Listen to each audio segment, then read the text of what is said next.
নমস্কার।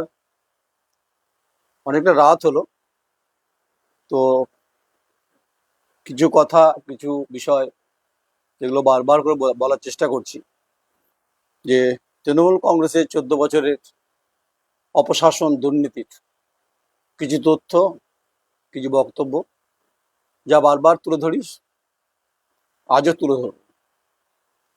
তো শুরু করার আগে একটি বিখ্যাত কবিতা, নবারুণ ভট্টাচার্যের লেখা ভালোবাসা কবিতা, তা আপনাদের শুনিয়ে দিই, হয়তো ভালো লাগবে। অনেকেই পড়েছেন কবিতাটা। কবি বলছেন, এক একটা কলার ছেঁড়া জামা আছে, যাতে আর বোতাম লাগানো হয়ে ওঠে না। এক একটা বৃষ্টি আসে, সবাই যখন ঘুমিয়ে থাকে, তখন এমন কিছু সময় আছে যারা ঘড়ির বাইরে বাইরে ঘুরে বেড়ায়। ঠিক সেরকমই একটা জামা পরে সেই আশ্চর্য বৃষ্টির মধ্যে, সে অবাধ্য সময়ে আমার সঙ্গে একজন যুবথুবু মেয়ের দেখা হয়েছিল, আর সেই হলো আমার কাল। মানে আমার কাল নয়, আমি কবিতাটা বললাম। প্রথমে আমি খণ্ডঘোষ দিয়ে আসি। খণ্ডঘোষ বিপ্লবী বটুকেশ্বর দত্তের জন্মভিটে এবং স্যার রাসবিহারী ঘোষের জন্মভিটে তোরকোনাতে। 1929 সালে যখন ব্রিটিশ সাম্রাজ্যবাদের বিরুদ্ধে লড়াই চলছে, তখন বটুকেশ্বর দত্ত এবং ভগৎ সিং, তারা লর্ড হার্ডিন্সকে 1929 সালে পার্লামেন্টে বোমা মেরেছিল। তারপর ব্রিটিশ পুলিশ খোঁজা শুরু করে। তারা এই বটুকেশ্বর দত্ত, ভগৎ সিংকে তারা খুঁজে পায়নি। তারা ওয়ারি গ্রামে শিশু সাহিত্যিকের বাড়িতে বাংকারে, মাটির তলায়, তারা সুড়ঙ্গে 17 দিন তারা সেখানে ছিলেন। ফলে ইতিহাস বর্ধিত, ইতিহাসময় মৌ করে যা খণ্ডঘোষের মাটিকে। এবং এনায়েতপুরে আরেকজন বিপ্লবী আছেন, তিনি হয়তো, জানি না তার কি অবস্থা, তিনি আলিগড় বিশ্ববিদ্যালয়ের ছাত্র মুভমেন্টে বড় ভূমিকা ছিল তার। আমার সৌভাগ্য হয়েছিল তার সাক্ষাৎকার নেওয়ার। তাই পণ্ডিত জওহরলাল নেহরু তাকে চিঠি লিখেছিলেন, সেই চিঠি আর উনি দেখাতে পারেননি। যখন আমি ইন্টারভিউ করেছি আজ থেকে বছর 3 আগে, তখন এমনি তার শরীর অবস্থা খারাপ, চারিদিকে মশা, পোকা তাকে ঘিরে রেখেছিল। অনেক কি বলেছিলাম শাসক দলে, কিন্তু তাকে, তার খোঁজ খবর আদৌ নিয়েছিলেন কিনা আমার তো মনে নেই। তাই আমি ভেবেছিলাম যে অন্তত একটা পবিত্র মাটিতে যে দুর্নীতি হবে, এটা ভাবলেও কেমন লাগে। আর এই সংবাদটা করছি খুব মন থেকে, এরকম ভাববার নয়। যে মাটি বটুকেশ্বর দত্তের মাটি, যেখানে বিপ্লবী ভগৎ সিং তার আত্মগোপন করেছিলেন, যেখানে রাসবিহারী ঘোষের মতো বসত বাড়ি তার ভগ্নদশায় পরিণত হয়ে আছে, যিনি সুরাট অধিবেশন ও মাদ্রাজ অধিবেশনে তিনি সভাপতি ছিলেন কংগ্রেসের। সে বাড়ির রিকনস্ট্রাকশন বা কনস্ট্রাকশন করার ক্ষেত্রে তৃণমূল কংগ্রেস কিছুই করেননি।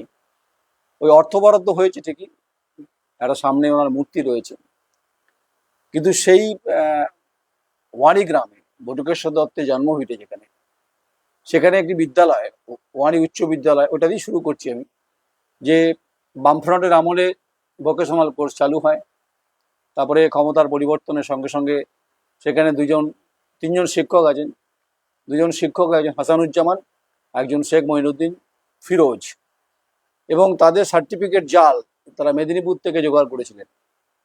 এবং এই সংবাদ যখন আসে 2025 জুলাই মাসের মাঝামাঝি, ডেটটা মনে পড়ছে 8-10 তারিখ হবে, সেই সময় যিনি প্রধান শিক্ষক ছিলেন তাকে প্রশ্ন করেছিলাম যে এই দুই শিক্ষক আসে কিনা, ভোকেশনাল কোর্স চালু আছে কিনা। সেদিন আমাকে সদর্থক উত্তর দিতে পারেননি এবং অনেকটা হুমকি উপেক্ষা করে আমাকে এলাকায় যেতে হয়েছিল। তো আমি সেদিন শপথ নিয়েছিলাম যে বিপ্লবী বটুকেশ্বর দত্তের মাটিকে যারা কলুষিত করেছেন, দুর্নীতিগ্রস্ত এই সমস্ত যে তারা নেতা, যাদের বিরুদ্ধে মূলত অভিযোগ, এর আমি পর্দাফাশ করব, চেষ্টাও করব। কিন্তু আমি অনেক আশা নিয়েছিলাম, তারপরে কোনোভাবেই সেটা উদ্ধার করতে পারিনি। তো হতাশ হলেও কিন্তু হাল ছাড়িনি। আমি এই কারণে হাল ছাড়িনি, আমি যেহেতু খুব আশাবাদী এবং আমি মনে করি যে লড়াইয়ের মাটিটা খুব শক্ত হয়, সেখানে কঠিনভাবে লড়াইটা করতে হয়। আপনাদের বোর করছি না, বোর করবো না। কিছু কথা অনেক জমে আছে, কিছু তথ্য আমার কাছে মজুদ রয়েছে, যা তথ্যের উপর দাঁড়িয়ে আমি কথাটা বলছি। আরেকটি বিখ্যাত কোট আছে যে নদীর মতো শান্ত ছিলাম বলে সমস্ত পৃথিবী একজোট হয়ে জুলুম করে গেল। ঠিকই, একজোট হয়ে এই ভোকেশনাল কোর্সে আর্থিক দুর্নীতি, এই হাসানুজ্জামান, তিনি খণ্ডঘোষ গ্রাম পঞ্চায়েতের উপপ্রধান, টুটুল নাম যার। আর একজন শেখ মঈনুদ্দিন ফিরোজ, তিনি হচ্ছেন মৎস্যের কর্মাধ্যক্ষ। কি স্যার তাদের রং সং, কি তাদের হুমকি। কিন্তু গোটা বিষয়টা আমি যখন সংবাদটার দিকে এগোচ্ছিলাম, একজন স্বতঃপ্রণোদিত উদ্যোগ নিয়ে মামলা করেছিলেন, কিন্তু সেই মামলা কার্যত মাঝপথে থমকে যায়, থমকে যায় না, বিক্রি হয়ে যায়। এবং এটা 2025-এর 5ই অক্টোবর, বৃষ্টি পড়ছিল, মাঠ পাড়াতে আমি দাঁড়িয়ে লাইভ করেছিলাম এবং বলেছিলাম যে আমি আপনাদের সঙ্গে আছি। সেদিন এই ভদ্রলোক যিনি পিটিশনার ছিলেন, যিনি মামলাটা করেছিলেন, তিনি বলেছেন আমিও আপনার সঙ্গে থাকব। আমার কাছে যা সংবাদ ছিল, এবং আমি আইন পেশাকে অসম্মান করতে পারি না, কিন্তু তিনি মাঝপথে থমকে যান, রিট পিটিশন করেছিলেন। সেটা হয়তো বিক্রি হয়েছেন, এটা এটা প্রমাণ মেলে। কিন্তু আমি খুব দুঃখ পেয়েছিলাম ব্যাপারটা, যে একটা প্রতিবাদী মুখ অন্তত উনি বলছিলেন, তিনিও মাঝপথে বিক্রি হয়ে গেলেন মাছের বাজারের মতো। যাই হোক, আরেকজন শতপ্রণোদিত উদ্যোগ নিয়ে মামলা হয় এই চলতি বছরেই, অর্থাৎ এপ্রিলের 24-25 তারিখে মামলা হয়। হাইকোর্টে একটি পিআইএল হয়, এবং সে পিআইএল এর পরিপ্রেক্ষিতে প্রধান বিচারপতি ডিভিশন বেঞ্চ তারা একটি রায় দেয়। ফলে 61 দিনের মধ্যে রিপোর্ট চায় উচ্চশিক্ষা মানে স্কুল বোর্ডের কাছে, এবং তারা কিভাবে এটা পরিচালনা করতেন, বেতন কিভাবে আছে, তার 61 ডেজের মধ্যে রিপোর্ট দিতে হবে।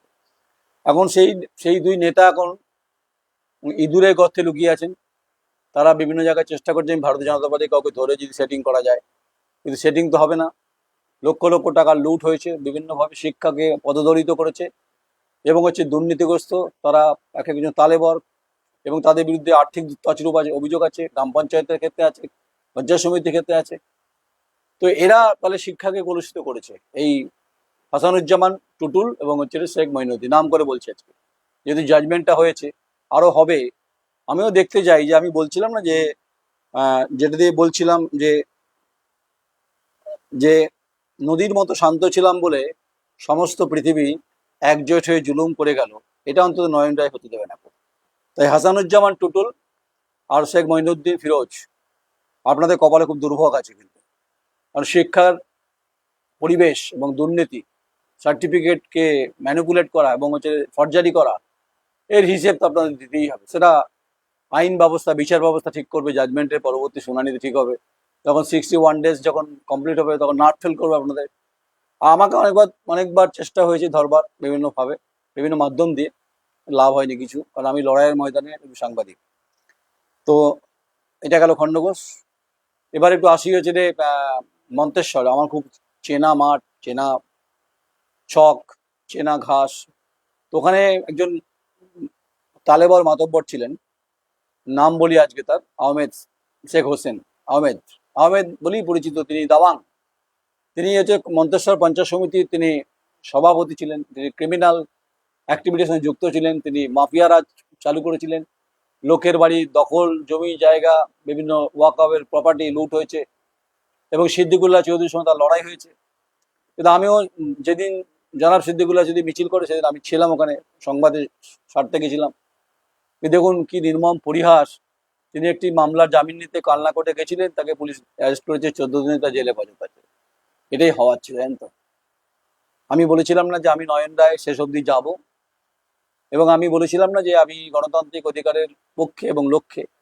যারা পড়ে পড়ে মার খেয়েছে, যে 3জন সরকারি কর্মচারী, তাদের ব্যথা আমি বুঝেছি, এবং তাদের সঙ্গে আমার কথাও হয়েছে। যে রেশন ডিলার মার খেয়েছেন, আমার সঙ্গে তারও কথা হয়েছে, দেখা হয়েছে। তাদের মুখের মধ্যে ছিল একটা ক্লান্তি, একটা ভয়। এবং আপনি অ্যাকচুয়ালি ডন ছিলেন, ডন, ক্রিমিনাল, এবং আপনাকে ক্রিমিনাল বলেই সবাই জানতো। কিন্তু আপনার মাটিতে পদ্ম কিন্তু ফুটে গেছে, যেখানে ভারতীয় জনতা পার্টি তারা জিতেছেন, সৈকত পাজা। তো যাই হোক, গণতান্ত্রিক পরিবেশ বজায় থাকবে, কিন্তু আপনার মতোই তালেবর, আপনি ক্রিমিনাল এবং সমাজ বিরোধী, লুপ্তরাজ, ডাকাতি, এই সমস্ত ঘটনাগুলোতে আপনি ইন্ধন দিয়েছেন, বা কখনো কখনো ইনভলভমেন্ট ছিল আপনার। আমাকে আবার কেউ কেউ বলেছিলেন যে আপনার একটি মেয়ে আছে, দেখবেন যেন কিছু বড় কিছু না হয়ে যায়। মানে কিরকম সুপারি দিয়ে চলে, চিন্তা করুন। আমি করছি সংবাদ, আমার পরিবারকে নিয়ে টানাটানি শুরু হয়েছিল। আমি তাকে বলেছিলাম আপনি মূর্খের স্বর্গে বাস করছেন, আমি কিন্তু শেষ অবধি যাবো এবং আহমেদকে আমি কিন্তু শেষ অবধি গণতান্ত্রিকভাবে নিয়ে যাবো। যাক, আইন নিয়েছে, আইন ব্যবস্থা, পুলিশ নিয়ে তাকে গ্রেপ্তার করেছে যেহেতু জামিন নিতে এসেছিলেন। তাই আহমেদ শেখ হোসেন, আপনাকে বলছি, আবার বলছি, আপনি তালেবান, আপনার পরিচয়, আপনি ক্রিমিনাল, এটা ওখানকার মানুষ বলে। আপনি না থাকাতে এলাকার মানুষ এখন শান্তি পরিবেশ তৈরি হয়েছে। যে পরিবেশ আপনি তৈরি করেছিলেন গুমট পরিবেশ, সেই পরিবেশের মধ্যে ছিল সিন্ডিকেট, তোলাবাজি। আপনি তৃণমূল কংগ্রেসের ছেড়ে বিরাট বড় মাতব্বর ছিলেন। আপনি এক যুব নেতার সঙ্গে আপনার সেটিং ছিল। সেই যুব নেতাকে আপনি মেমারিতে গিয়ে অভিষেক বন্দ্যোপাধ্যায় মিছিলে কানে কানে কথা বলেছিলেন, কি মুখ শুদ্ধি খেয়েছিলেন নাকি? তো আপনি এখন শিখরে, আমি তো বলবোই আপনার বিরুদ্ধে, মানে গণতান্ত্রিক ভাবে কোটি কোটি টাকার দুর্নীতি অভিযোগ আপনার বিরুদ্ধে সিদ্দিকুল্লাহ চৌধুরী বিধানসভার বাইরে অভিযোগ করেছিলেন, দীঘায় হোটেল, বিভিন্ন হোটেল। ওটা আপনি বুঝবেন। আপনি এলাকায় ঢুকতে পারবেন কিনা, বিজেপি আপনাকে কিভাবে দেখবে, বাতাসা দেবে নাকি গুড় বাতাসা দেবে, সেটা বিজেপি ঠিক করবে, ভারতীয় জনতা পার্টি। কারণ তাদের উপর অনেক অত্যাচার হয়েছে, একদিকে বামপন্থীদের উপর হয়েছে, একদিকে তৃণমূল কংগ্রেসের মধ্যে হয়েছে, আর ভারতীয় জনতা পার্টিতে হয়েছে। ওই ধর্মের গল বাতাসে নড়ে, জানেন তো আহমেদ বাবু। আপনাকে বাবু বললে একটু বেশি বলা হয়ে যাবে, কিন্তু আপনি হচ্ছিল, আপনার পরিচয়, আপনি হচ্ছে তোলাবাজ, সিন্ডিকেটার, আপনি হচ্ছে ক্রিমিনাল অ্যাক্টিভিটিশন যুক্ত। আর যারা আপনাকে গার্ড করেছিল না, কিছু বর্তমানে কিছু মানুষজন আছে, আমার তো চলাফেরাই মুশকিল হয়ে যাচ্ছে। তো আপনি বলেছিলেন যে বুঝে নেবো নয়নটাকে। দেখুন, গণতান্ত্রিক ব্যবস্থার সঙ্গে জুড়ে থাকা একজন সাংবাদিক, যা মানুষের কথা যিনি বলেন বা যে বলে, তার শক্তিশালী চোয়ালটাই থাকবে, কারণ মানুষ তার সঙ্গে আছে। তো এইটা হলো আহমেদ হোসেনের কীর্তি। আরেকটা কীর্তির কথা বলে আসি, সেটা হচ্ছে রে, এই হাউসগ্রাম 2 নম্বরে আব্দুল লালন আর তার ছেলে শেখ সঞ্জু, এই দুই বাপ বেটা দুই পৃথিবীর মহাপুরুষ ছিলেন। মহাপুরুষ না, মহানায়ক ছিলেন। সেটা আমাকে অবশ্য ছেলে অবশ্য ভুল ধরিয়ে দিয়েছিল। কি সব বড় বড় কথা! অজয় নদকে খালি করে দিয়েছে, বনজ সম্পদ লুট হয়েছে, গ্রামের অধিকার কেড়ে নেওয়া হয়েছে, আদিবাসীদের উপর অত্যাচার হয়েছে, আব্দুল লালন করেছে এবং তার ছেলে করেছে। তার ছেলের আবার গুরু ছিল এখানকার যুব সভাপতি। আজ তো এগুলো বলার সময়। আপনি আমাকে হ্যাকেল করেছেন নির্বাচন কভারেজ যখন আমি করতে গেছিলাম শ্যামাপ্রসন্ন লোহারের ওখানে। আমার শ্যামাপ্রসন্ন লোহারের সঙ্গে কোনো লড়াই নেই, আমার বন্ধুবর, আমি তাকে চিনি। গণতান্ত্রিকভাবে লড়াই, জয় পরাজয় থাকবে, এটা স্বাভাবিক। তাই শ্যামাবাবু, আপনি আমাকে ভুল বুঝবেন না, আমি আপনাকে কিছু বলছিও না, আপনাকে বলার মতো জায়গাতে আমি নেই অ্যাকচুয়ালি। কিন্তু আমি আপনাকে সেদিন বলেছিলাম যে আপনি যে যাদের নিয়ে ঘুরছেন তাদের ক্রিমিনাল ট্র্যাক রেকর্ড রয়েছে। যা বহুবার রাজ্যের মুখ্যমন্ত্রী শুভেন্দু অধিকারী যখন এলওপি ছিলেন বারবার বলেছিলেন, এই ক্রিমিনাল, এই বালি সিন্ডিকেটার তোলাবাজ আব্দুল লালন। আপনি শুনলেন না, কলিকা মাঝি জিতে গেলেন, জেতার কথা আপনার ছিল। অবেদান ঠান্ডার টিকিট পেলেন না, আপনি টিকিট পেলেন। যাক, মুখ দেখানো দায় এখন। এই দুই বাপ বেটা এখন কোথায়? নিশ্চয়ই জঙ্গলে লুকিয়ে নিয়ে তারা পালিয়ে গেছে। কারণ জনরোষটা এতটাই ভয়ঙ্কর যে এলাকা মানুষ কিন্তু কার্যত ঘিরে দেবে, এটা নিশ্চিত। তাই আব্দুল লালন এবং তার ছেলে সঞ্জু, ডাক নাম সঞ্জুই বলছি, ও সিনেমা বানিয়েছিলেন। ইডি এনফোর্সমেন্ট ডাইরেক্টরেট চিঠি করেছিল, সেই চিঠির কপি আমার কাছে আছে। তাই ডুগডুগি দিয়ে বাজিয়ে দেবো আপনাদের, দুই বাপ বেটাকে বলছি। প্রচুর বড় বড় কথা আমাকে শোনানো হয়েছিল, আমি বারবার বলেছিলাম আমাকে শোনাবেন না, ধমক চমক দেবেন না। তো হাউসগ্রামের মাটিকে কলঙ্কিত করেছেন আপনি, আব্দুল লালন এবং আপনার ছেলে। ব্যাপক তোলাবাজি, লুট, মানবন্টন ব্যবস্থা থেকে শুরু করে চাল, এবং তার সঙ্গে হচ্ছে বিভিন্ন পঞ্চায়েতে দুর্নীতি, গ্রাম পঞ্চায়েতে, পঞ্চায়েত সমিতিতে। আপনার কথা শেষ কথা ছিল, আপনি কি বিরাট হনু নাকি? হনু ছিলেন আপনি বিরাট? আপনার পরিচয় কি? আপনি একজন লুটেরা, আপনি একজন দুর্নীতিগ্রস্ত বালিচোর, আপনার ছেলেও তাই। এই সময়ের অপেক্ষায় ছিলাম, আমি জানতাম এই একটা পরিবর্তন হবে এখানে, যেটা শ্যামাপ্রসন্নের ক্ষেত্রে অত্যন্ত দুঃখজনক। নতুন প্রজন্মের ছেলে জিতলে ভালো লাগতো, কিন্তু মানুষের রায় যদি উল্টে যায়, আপনাদের মতো এই মানুষদের, ক্রিমিনালদের অ্যাক্টিভিটিতে, এই লুটেরাদের তাবেদারিতে মানুষ উল্টে দিয়েছে। আরেকজন ওখানে একজন নেতা আছে, মানে ওই হাউসগ্রামের 1 নম্বরের পঞ্চায়েত সমিতির নেতা আছে, মুখে মিষ্টি মিষ্টি বচন, কিন্তু পঞ্চায়েত সমিতির বিভিন্ন দুর্নীতির অভিযোগ আছে তার বিরুদ্ধে, এবং স্বনির্ভর গোষ্ঠীতে তার লেনদেন আছে। একথা বলার পর তিনি ফুঁসে উঠেছিলেন। বন্ধুবর হতে পারেন, কিন্তু এই দুর্নীতি আপনার বিরুদ্ধে আছে, এবং এই গোটা পৌর এলাকা কার্যত নিস্তব্ধ থেকেছে। এরা শ্যামাপ্রসাদ লোহার হয়ে ভোট করার নেই, তারা নীরবে ছিলেন, কারণ এই গোটা ঘটনাটা এক্সিস্টিং এমএলএ কে যখন সরিয়ে দেওয়া হয়েছিল, এটা কেউ মেনে নিতে পারেনি। তিনি ভালো না তিনি খারাপ, সেটা পরে বিচার হবে।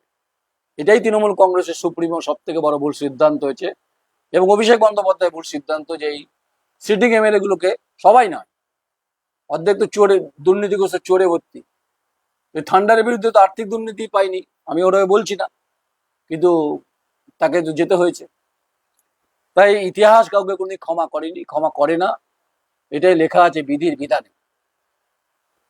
এবার আসি বর্ধমান উত্তর। অভিষেক দা, আপনাকে বলছি, আপনার বিরুদ্ধে এত এফআইআর কপি হয়েছে 10/5/2026।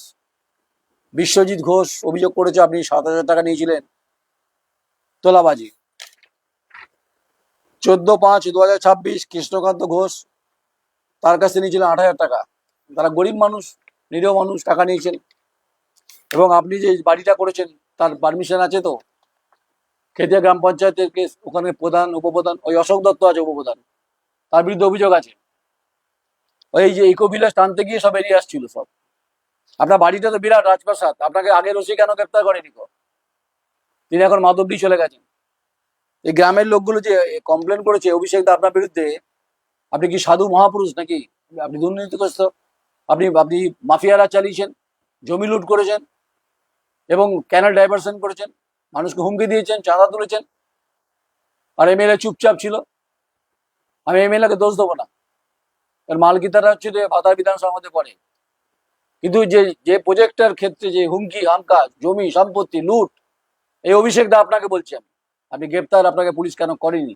এলাকার মানুষ পুষছে। 14/5/2026 মিতা ঘোষ, ইনি অভিযোগ করছেন একই 20,000 টাকা আপনি চেয়েছেন। পাঁচিল তৈরির জন্য স্বপন ঘোষ, 14/5/2026 30,000 টাকা। এইসবগুলো আছে আমার কাছে, সব কাগজপত্র নিয়ে বসেছি। অভিষেক দা আপনাকে বলতে, আপনি পালিয়ে বেড়াচ্ছেন না তখন? হ্যাঁ, বিরাট বীর পুরুষ আপনি। এতই যদি বুকের খাঁচা দম থাকে, আপনি এলাকায় থাকুন না, থাকছেন না কেন?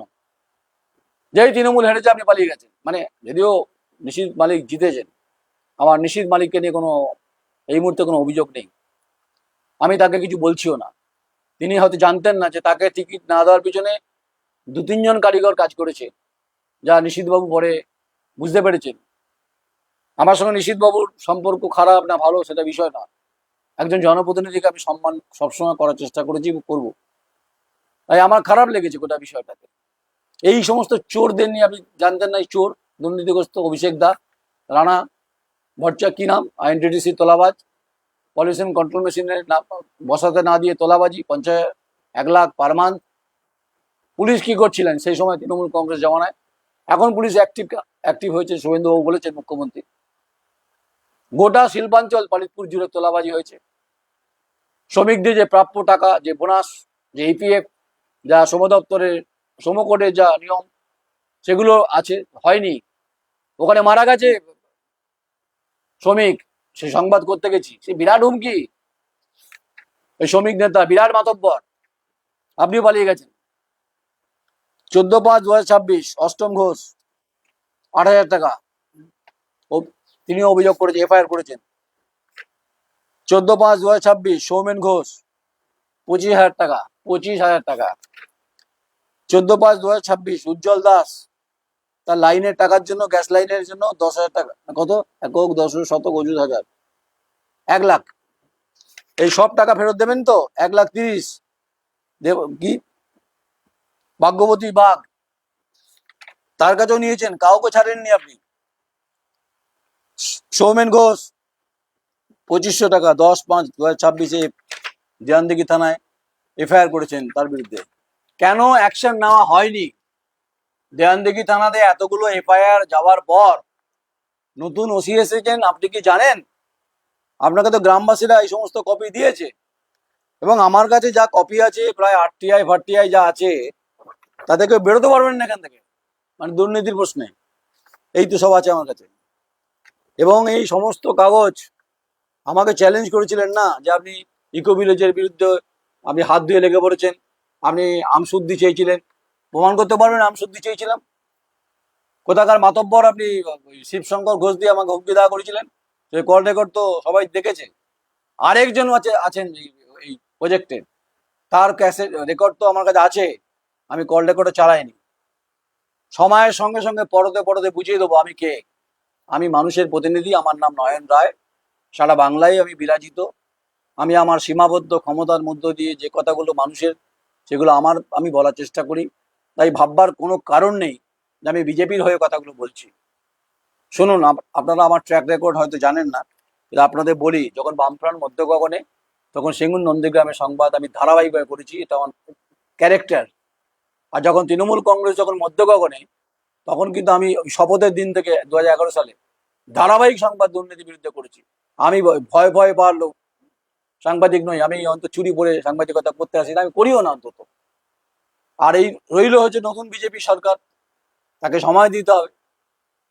নতুন মুখ্যমন্ত্রী তার লড়াকু মনোভাব এবং দীর্ঘদিন লড়াই করে এসছেন আজকে জায়গাতে। BJP party regimented party. তো ফলে আমি না বামফ্রন্ট, না তৃণমূল কংগ্রেস, না ভারতীয় জনতা পার্টির কোনো সমর্থক, না আমি দালাল। অনেকে লিখছেন আমাকে দালাল, আমাকে দালাল মনে হচ্ছে। এই অভিষেক দাস লুট করেছে এগুলো বললে দোষ, খণ্ডঘোষে দুর্নীতি হয়েছে বললে দোষ, আহমেদ হোসেনের বিরুদ্ধে বললে দোষ, খণ্ডঘোষ আউসগ্রামে বালি চুরি, বালি লুটেরা আব্দুল্লাহ বললে দোষ। এই সমস্ত ঘটনাগুলো পরপর ঘটেছে, যা আপনাদেরকে কলঙ্কিত করেছে। তৃণমূল কংগ্রেস যে আজকে এই কঠিন পরিস্থিতি, যা অভিষেক বন্দ্যোপাধ্যায়কে বৈধতা চ্যালেঞ্জ করছেন কর্মীরা, এবং মমতা বন্দ্যোপাধ্যায়কে চ্যালেঞ্জ করছেন, এটা হওয়ার ছিল নাকি এটা এই দিন দেখার ছিল? এর জন্য দায়ী সমস্ত তৃণমূল কংগ্রেসের গ্রাম শহর জুড়ে যারা তোলাবাজি সিন্ডিকেট লুটতরা চালিয়েছেন। শুনছি বহু জায়গাতে ভারতীয় জনতা পার্টি বহু মানুষকে তারা আক্রমণের মুখে পড়ছেন। আমার একটা আবেদন রয়েছে প্রত্যেকের কাছে, অন্তত দলমত নির্বিশেষে প্রত্যেকের গণতান্ত্রিকভাবে লড়াই করার অধিকার রয়েছে। দেখবেন যেন আপনাদের সভাপতি যা বলছে আমিও বলছি, যে আমার অনুরোধ যেন নিরীহ মানুষের যেন কোনো ক্ষতি না হয়, এটা দেখবেন। আর ক্ষমতা দখলের লড়াইয়ে আস্ফালন দেখানোর চেষ্টা করছেন, কে কত দখল করবেন, এটা এখন ইদানিং শুরু হয়েছে।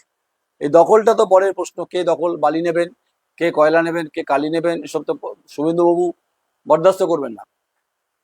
তো শিক্ষা দুর্নীতির প্রশ্নে আমি শঙ্কর ঘোষকে বলছি যে আপনি মন্ত্রী, আপনি শিলিগুড়ি, আপনি অত্যন্ত গুণী মানুষ, আপনি এই ওয়ারি যে দুর্নীতি হয়েছে তার ফাইলটা আপনাকে আমি পাঠাবো, আপনি দেখবেন। তো শেষ করি বর্ধমান পৌরসভা নিয়ে। মাননীয় পরেশচন্দ্র সরকার, আপনাকে বলছি, আপনার এই মধুর বচন কবিতা যা আমাকে আকৃষ্ট করলো, আমি কিন্তু আপনাকে কোনো সময় দুর্নীতি প্রশ্নে রেয়াত করিনি, আমি করবো না আপনাকে। আপনি আমায় প্রশ্নের উত্তর দিন। যদি বলুন হাইকোর্ট হচ্ছে, ওই যে জিটি রোডের ওপরে যে 6তলা বাড়িটা হয়েছে, কিছুটা ভেঙে চুপ করে গেলেন কেন? কেন হলো না? হাইকোর্টে মামলা চলছে বলে? এখানে একটা ক্লাব ছিল, বিরিয়ানির দোকান ছিল, ভেঙে গুড়িয়ে দিলেন, ঠিক। আবার ফলক লাগানো হলো, সেখানে আপনার নাম রয়েছে। তাহলে গোটা সিস্টেম, এবং পৌরসভার ক্ষেত্রে পৌর কর আদায়ের ক্ষেত্রে বৈষম্য হয়েছে। এখানে বৃহৎ বৃহৎ ব্যবসায়ীদের আপনি বাড়িতে ডেকে পাঠাতেন এবং আপনি আপনার ক্লাবে ডেকে পাঠাতেন কেন? পৌরসভার চেয়ারম্যানের কাজ হচ্ছে পৌরসভাতে বসে কাজ করা, আপনি কেন ডেকে পাঠাতেন ব্যবসাদারদের, প্রমোটারদের? এই অভিযোগ আমার কাছে আছে। প্ল্যান সেকশনে কি অবস্থা? টাকা দিলেই হচ্ছে প্ল্যান, আর যে টাকা দিত না, এলাকা এলাকা কাউন্সিলররা দাপিয়ে বেড়াতেন। এই প্রশ্নের উত্তর দেবেন আপনি।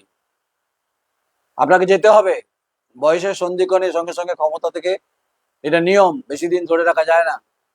আপনার বয়সটাকে আমি সম্মান দিয়ে বলছি, কিন্তু আপনি নীরব থেকেছেন। খোকন দাসের নেতৃত্বে চুপচাপ ছিলেন। কেন চুপচাপ ছিলেন? নিশ্চয়ই মধুর আটা ছিল। আপনি কি সুন্দরবনে মধু খেতেন নাকি? নিশ্চয়ই খেয়েছেন, আপনি চুপ করেছিলেন।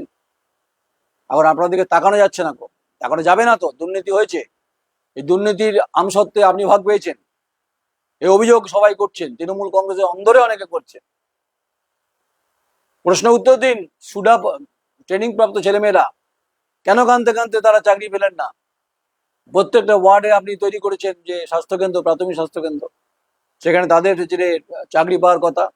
একজন প্রশাসক ছিলেন, নাম করবো না তার, ঘাট ধরে বার করে দিয়েছে। আমি অনেককে চিনি, তারা কাঁদতে কাঁদতে কিন্তু তারা কিন্তু কোনো বিচার পায়নি। এ বিচার তারা কি পাবে? নতুন সরকারের কাছে আমার আবেদন যে সুডা ট্রেনিং প্রাপ্ত 35টি ওয়ার্ডে যেগুলি প্রাথমিক স্বাস্থ্যকেন্দ্র তৈরি হয়েছে, যাদের সরকার ট্রেনিং এর জন্য যে স্বীকৃতি দিয়েছে, তারা কি চাকরি পাবে? পরেশবাবু, আপনার ভাইপো হোক বা খোকন দাসের ড্রাইভার হোক, তারা চাকরি পেয়েছেন। সেটা নিয়ে বাণীবীর স্কুলের একজন শিক্ষক, তিনি পরীক্ষা দিয়েছিলেন, এটা ইডির ঘরে পর্যন্ত পৌঁছেছিল। তাহলে ইলিগাল ভাবে চাকরি তো হয়েছে। এই যে আপনার ভাইপো এবং খোকন দাস ছেড়ে ছেড়ে আত্মীয় চাকরি পেয়েছে, ক্ষমতায় ছিলেন, যা খুশি তাই করেছেন। এ বাড়ির মাসি, ও বাড়ির কাকি, ও বাড়ির পাড়ুই, যাকে যা পেরেছেন ঢুকিয়ে দিয়েছেন। জানেন না আপনি আপনার এই মুহূর্তে যা পরিস্থিতি আর্থিক দিক থেকে, আপনি জানতেন না? আইনুল হক এবং প্রণব চ্যাটার্জি যখন বোর্ড অফ অ্যাডমিনিস্ট্রেটর ছিল, যে টাকাটা রেখে গেছিল, সে টাকা ফাঁকা করে দিয়েছেন তো সব। তার আগে বামফ্রন্ট যখন ক্ষমতায় ছিল, আইনুল হক যখন চেয়ারম্যান ছিল, ওন ফান্ডে টাকা রেখে গেছিল, সব শেষ। হোর্ডিং, খেলা, মেলায় সব শেষ। আর এই হকার মার্কেটে বিভিন্ন ধরনের 2 নম্বরই লোকজনকে আপনারা প্যাসেজ দিয়েছেন। যাদের বিসি রোডে দোকান আছে, তারা হকার্স মার্কেটে পেয়েছে। কেন এ বৈষম্য? সব প্রশ্ন উত্তর দিতে হবে আপনাকে। আপনি যতই এখন কাকুতি মিনতি করুন মমিতা বিশ্বাস মিশ্রার কাছে, আপনার কাছে গেছিল শুনেছি, আমি নয়নরা আপনাকে তো দুর্নীতির প্রশ্নে দাঁড় করাবই। কেন ক্লোন হলো? মহারাষ্ট্রের পুলিশ কেন আসতে হলো? কেন চেকটা কোনো কারণে ওখানে ক্লোন হয়েছে? সেই ফিনান্স ডিপার্টমেন্ট কি ঘুমাচ্ছিলেন? গোটা শহর জুড়ে পুকুর ভরাট হয়েছে, গোটা শহরকে তছনছ করে দেওয়া হয়েছে। শুধু বহুতল নির্মাণ আর বড় বড় হচ্ছে যে শপিং মল তৈরি হচ্ছে। তাহলে বড় বাজারের ব্যবসায়ীরা দোষ করেছিল, নাকি ফলওয়ালা যারা ফল ব্যবসা করে তারা দোষ করেছিল? এই সোনাপট্টি দোষ করেছিল? সমস্ত বড় বড় সংস্থাগুলো নিয়ে এসছেন, আনুন, বাজার নিয়ন্ত্রণ হোক, বাজার গড়ে উঠুক। তাদের দিন চলছে না, এখন বড় বাজারের দিকে তাকাতে পারবেন না। আপনি কটা মুভমেন্ট করেছেন চেয়ারম্যান পরের সঙ্গে সরকার? আপনি করেননি, আপনি নীরব থেকেছেন। স্করপিও গাড়িতে চাপতেন, আসতেন, আর আপনি মুডে থাকতেন সারাক্ষণ। বর্ধমান শহরে যে টাউন সার্ভিস, আমি মাননীয় মুখ্যমন্ত্রী আপনাকে অ্যাটেনশন করছি, দীর্ঘ 4 বছর ধরে দক্ষিণ দামোদরে বাসের সঙ্গে যে লড়াই, এই লড়াইয়ের কারণে দক্ষিণ দামোদরের সমস্ত বাস বাইপাস দিয়ে চলে যেতে হয়, যার ফলে ইন্দাস, সামরঘাট, আরামবাগ, মেদিনীপুর, বাঁকুড়া, পুরুলিয়া, বিভিন্ন জায়গার মানুষকে তেলিপুকুরে আসতে হয়। শিক্ষাক্ষেত্রে, স্বাস্থ্যক্ষেত্রে, পড়াশোনার ক্ষেত্রে, কর্মসংস্থানের ক্ষেত্রে তাদেরকে 2টো করে টোটো নিতে হয়। তার পরিমাণটা কিন্তু 20-40 হয়ে যায়। কেন বিচারপতি রাজশেখর মান্তার এজলাসে তাকে শর্ট আউট করা গেল না? এ সংবাদ তো আমি দাঁড়িয়ে দাঁড়িয়ে বহুবার করেছি, কোনো উত্তর নেই। তৃণমূল কংগ্রেসকে আমি বারবার বলেছি যে স্ট্রিট অ্যান্ড ফাইট 2023 সাল থেকে, they can not face to me. ভীরু কাপুরুষ এরা ভীতু। এটাই হচ্ছে ঘটনা। শেষ করি, বর্ধমান রাজ কলেজে ইভেন্ট প্রোগ্রাম, নিকিতা 16 লক্ষ টাকার ঘাপলা। প্রতিবাদ করেছিলেন ডক্টর নিরঞ্জন মণ্ডল, প্রিন্সিপাল ছিলেন, যদিও মামলা এখন আদালতে। আমার সংবাদ করার পরে ওনাকে 10 কোটি টাকার ডিফরমেশন আর আমাকে 10 কোটি টাকা ডিফরমেশন নোটিশ ধরিয়েছিলেন এই তৃণমূল ছাত্র পরিষদের সভাপতি স্বরাজ ঘোষ। আমি বলেছিলাম না আপনাকে যে শ্যামসারের পরে ওই যে সাইরে যে পরিষ্কার জলটা আছে, ওখানে ঝাপটা খাবো আপনাকে? আপনি কি ভেবেছিলেন আমি টপ করে চলে এসেছি সাংবাদিকতা জীবনে? দীর্ঘ নদী, দীর্ঘ নালা, দীর্ঘ লড়াই, দীর্ঘ বর্ষা, দীর্ঘ ঘাম শক্তি মধ্য দিয়ে আপনাদের রক্তচক্ষু উপেক্ষা করে আমার মতো একজন লড়াকু মানুষকে আপনি 10 কোটি টাকা ডিফরমেশন নোটিশ করেছেন। আপনার আইডিয়া আছে? আপনি সুপ্রিম কোর্টে লয়ার দেখাচ্ছেন আর সই দিচ্ছেন হচ্ছে বর্ধমান জেলা জজের। The fraud. আপনার সঙ্গে দেখা হবে স্বরাজ ঘোষ, আপনি তৃণমূল ছাত্র পরিষদের সভাপতি জেলার। এখন কি অবস্থা? আপনি আছেন না শহর ছেড়ে দিয়েছেন? বর্ধমান বিশ্ববিদ্যালয় রিক্রুটমেন্ট হয়েছে, তার কি প্রসেস হয়েছে? ছাত্র নেতারা কোথায়? তারা এখন দেখছি অখিল ভারতীয় বিদ্যার্থী পরিষদ, তারা এখন দেয়াল লিখছে। তারা কোথায় ছিলেন? আচমকার চলে এলেন নাকি তৃণমূল থেকে তারা যোগ দিলেন? এই প্রশ্ন থেকে গেল। আর লালিপপ চিকেন পপ যারা খেয়েছেন আর্থিক দুর্নীতির প্রশ্নে ফিক্সড ডিপোজিট, এই চোরদের তো ছাড়া যাবে না। খুব কষ্ট লাগছে কথাগুলো বলতে, যে আমরা বারবার বড়াই করি বিদ্যাতঞ্চ নৈবতঞ্চ নৈবতঞ্চ কদাচন স্বদেশে পূজ্যতা যা বিদ্যান সর্বত্র পূজ্যতে। বিদ্যাকে শেষ করে দিয়েছেন। বর্ধমান বিশ্ববিদ্যালয়ের ভাইস চ্যান্সেলর আপনাকে বলছি, আমি আপনার সঙ্গে বহুবার চেষ্টা করেছিলাম, আপনি আমাকে আমার মতো ক্ষুদ্র সাংবাদিক আপনি অ্যালাউ করেননি, নাও করতে পারেন, কিন্তু আমি আপনার কাছে তামাক চাটতে যাব না। আমার কাছে যা তথ্য আছে বর্ধমান বিশ্ববিদ্যালয় আর্থিক দুর্নীতি প্রশ্নে, আপনি যা প্রতিদিন যা ফাইল সই করেন তা আমার কাছে চলে আসে। এতটাই আমার যোগাযোগ আছে, কানেকশন আছে। যাই হোক, সবাই ভালো থাকবেন। এবং হচ্ছে যে একটা কবিতা দিয়ে শেষ করি। এটি বিখ্যাত লেখা আজমল হোসাইন অপূর্ব। তিনি বলছেন একাকিত্বই সুন্দর। তিনি বলছেন যে ভিড়ের চেয়ে নিস্তব্ধতা অনেক বেশি স্বচ্ছ। ভিড়ের চেয়ে নিস্তব্ধতা অনেক বেশি স্বচ্ছ। এখানে নিজের সাথে নিজের আলাপ জমে। কারো জন্য বদলানোর কোনো দায় নেই, নেই কোনো মিথ্যা হাসির ক্লান্তিকর অভিনয়। একাকিত্ব মানে হারিয়ে যাওয়া নয় মোটেও, বরং নিজের ভেতর নিজেকে নতুন করে পাওয়া। সম্পর্কের ভিড়ে যখন শ্বাস নিতে কষ্ট হয়, নির্জনতা তখন শীতল বাতাসের মতো ছুঁয়ে যায়।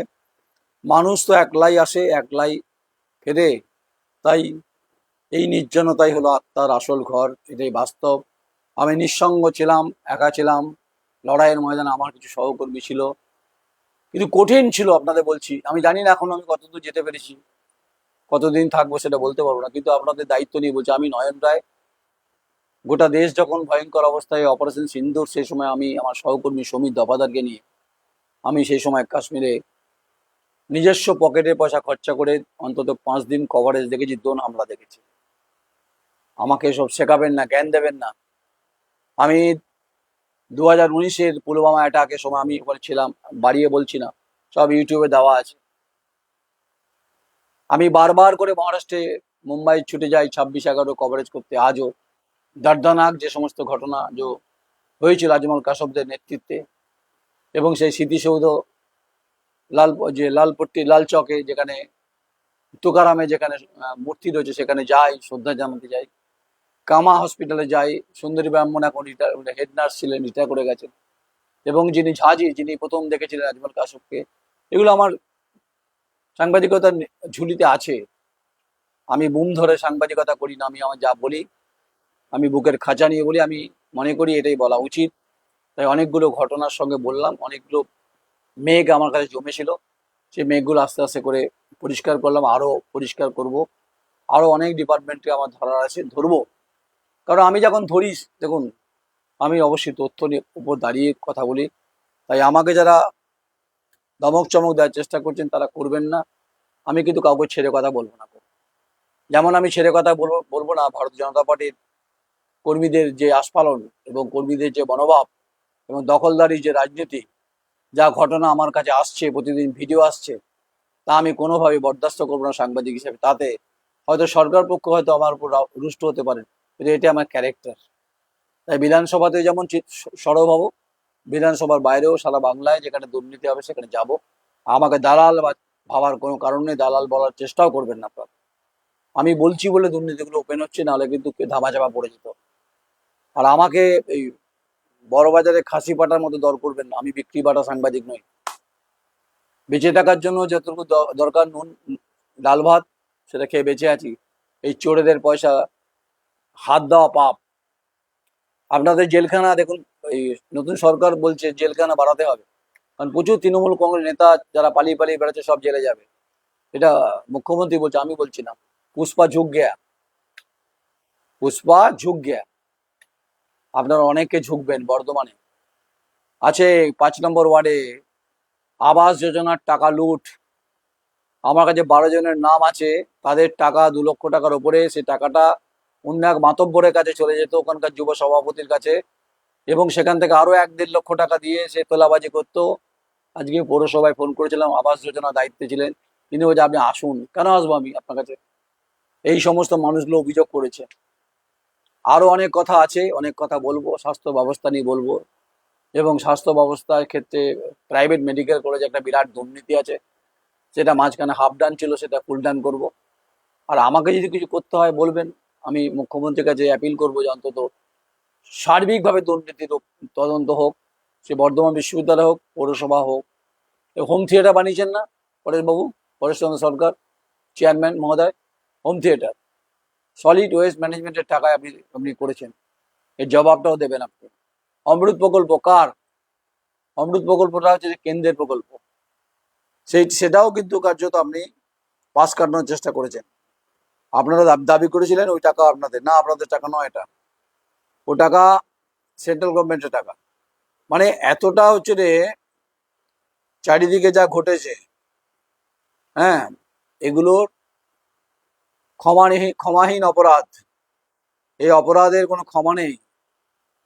কেন নেই? যে Atal mission for rejuvenation and urban transformation, এটা কেন্দ্রীয় প্রকল্পের টাকা আপনারা দুলালের তালমিস্ত্রির মতো চেঞ্জ করে আপনারা করেছিলেন। আর বাড়ি বাড়িতে কল লাগিয়েছেন, আমার বাড়িতে জল পড়ে না, আমার মনে হয় কারো বাড়িতেই পড়ে না। এই উত্তর দিন পরের সঙ্গে সরকার। আপনাকে যেতে হবেই, সময়ের কালে কালে আপনাকে আপনার আপনার ওই চেয়ার থেকে আপনাকে যেতে হবে। আপনার মনে আছে নিশ্চয়ই যে পৃথিবীতে যত বিপ্লব হয়েছে, রাশিয়া যখন ভেঙে টুকরো টুকরো হয়ে যায়, তখন হচ্ছে রে মিখাইল গোরবাচেভ তখন ছিলেন রাষ্ট্রনায়ক, প্রেসিডেন্ট ছিলেন। যখন রাশিয়া যখন ভাঙছে, তখন হচ্ছে রে লেনিনের মূর্তি ভেঙে গুড়িয়ে দেওয়া হয়েছিল। এটা অন্যায়, এটা করা যায় না।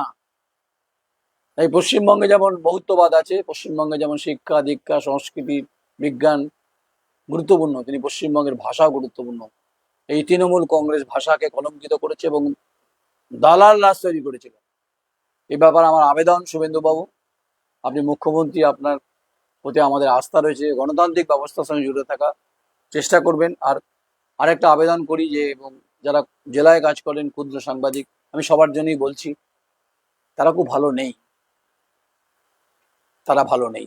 এটা দেখবেন, অনেক পেনশন আটকে আছে, যারা 2,500 টাকা করে পেনশন পায়, দেখবেন সাংবাদিকদের দয়া দাক্ষিণ্য মধ্যে রাখবেন না, তারা লড়াই করে।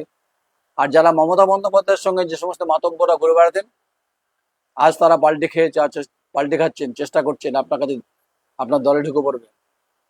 হ্যাঁ, যারা যারা বিভিন্ন কমেন্টস করেছেন, আমি নাম করবো না কারো, এক একজন দুর্নীতিগ্রস্ত, তাদের দুর্নীতি ফাইল ওপেন করুন, দেখবেন বহু কিছু তথ্য ওপেন হবে। এগুলি বলার ছিল, অনেক রাত হলো, মার্জনা করবেন, ক্ষমা করবেন। আমি বাধ্য হয়েছি, আরো রোজ বলবো, রোজ প্রচুর তথ্য আছে, কমেন্টস করবেন। আপনারা আমার প্রাণ শক্তি, প্রাণ ভোমরা। আমার লড়াই অত্যন্ত কঠিন কঠোর, যা আমি চেষ্টা করি আপনাদের সঙ্গে নিয়ে। আপনারা আমার সঙ্গে থাকুন, আপনাদের সঙ্গে আমি থাকবো। বুক চিতিয়ে যে লড়াই সাংবাদিকতার ক্ষেত্রে, গণতান্ত্রিক ভোট पिलर যে ব্যবস্থা, তা আমি তো করে দেখাবো। मादारी का खेल तो हम जरूर कराएंगे, इसमें कोई डाउट की बात ही नहीं है। ना कोई मैं फिल्मी डायलॉग नहीं दे रहा हूँ। जी, जो पैसा खाया जवाब उनको ही देना पड़ेगा। ये पुराना डायलॉग है, मैंने भी शुरू किया था वर्धमान विश्वविद्यालय की, जहाँ पर करप्शन की बात है। तो जो पैसा खाया जवाब उन चोरों को देना पड़ेगा। और चोर अभी लुटेरा अभी है यूनिवर्सिटी में, सबको जवाब देना पड़ेगा। সঙ্গে থাকুন, কমেন্টস করুন, যদি ইনবক্সে দুর্নীতির কথা বলার থাকে বলবেন। আমি নয়ন রায় আপনাদের পাশে আছি। নমস্কার, প্রণাম নেবেন আমার।